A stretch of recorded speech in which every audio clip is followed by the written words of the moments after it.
নমস্কার বন্ধুরা, আকাশের রান্নাঘরে আপনাদের সবাইকে স্বাগত। দেখুন আজকে আমি পটল নিয়েছি এখানে। আজকে আমি গন্ধরাজ পটল বানিয়ে দেখাবো। পটলের গাগুলোকে একটু চিড়ে চিড়ে নিয়েছি। এখানে গন্ধরাজ লেবু নিয়েছি। এখানে আমি বড় চামচের 5 চামচ দই নিয়েছি। এখানে একটা আমন্ড বাদাম নিয়েছি, একটু গরম জলে ভিজিয়ে রেখেছি। 4-5টা কাঁচা লঙ্কা দিয়ে আমন্ড বাদাম দই দিয়ে একসঙ্গে বেটে নেব। আপনারা পুরো রেসিপিটা দেখতে থাকুন। এখানে আমি কড়াইতে তেল দিয়ে দিয়েছি, সাদা তেল। পটলগুলোকে ভেজে নেব। আগে একটু কড়াইতে নুন দিয়ে দেব,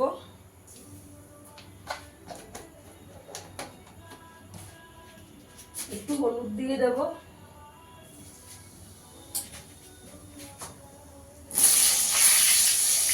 পটলগুলোকে একটু লাল লাল করে ভেজে নেব।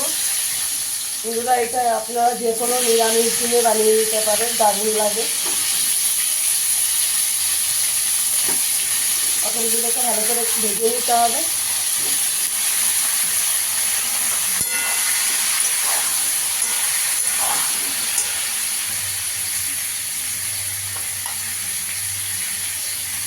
চাপা দিয়ে দেবো। পটলটা আমার ভাজা হয়ে গেছে, তুলে নেবো। দেখুন এরকম একটু লাল লাল করে ভেজে নিতে হবে।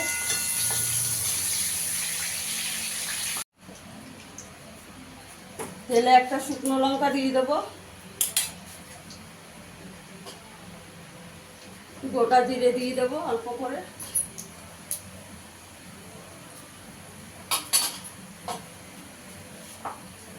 বন্ধুরা, আমার ভিডিওটা যদি ভালো লাগে লাইক করবেন, শেয়ার করবেন, চ্যানেলটিকে সাবস্ক্রাইব করে দেবেন। এবার বেটে রাখা মশলাটা দিয়ে দেবো। আমন্ড বাদাম, দই আর কাঁচা লঙ্কা বাটাটা দিয়ে দেবো। গ্যাসের আঁচটাকে একদম কম করে দিতে হবে।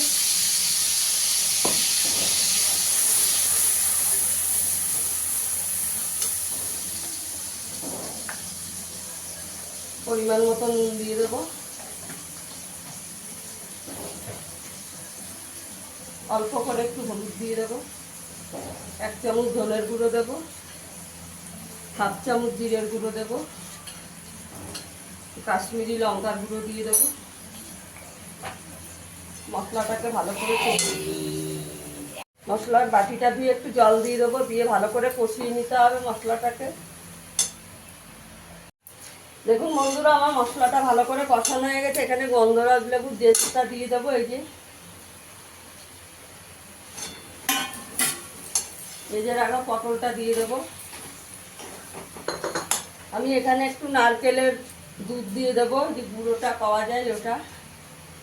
নারকেলের দুধের পাউডারটা দিয়ে দেবো 1 চামচ।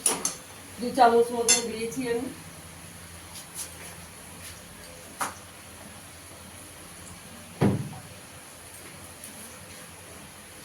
একটু জল দিয়ে দেবো।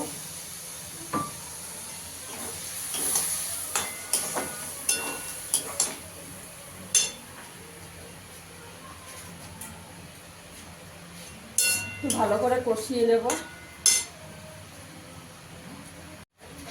চিনি দিয়ে দেবো 1 চামচ।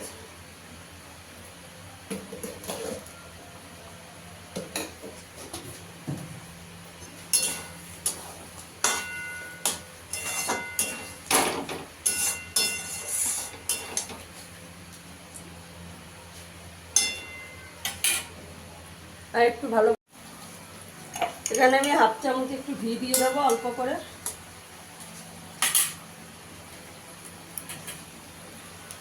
এখানে একটু গন্ধরাজ লেবুর রসটা দিয়ে দেবো। টক মিষ্টি ঝাল হবে। দেখুন বন্ধুরা, আমার গন্ধরাজ পটলটা হয়ে গেছে। ফিরে আসবো আবার নতুন কোনো ভিডিও নিয়ে। সবাই ভালো থাকবেন, সুস্থ থাকবেন। ধন্যবাদ।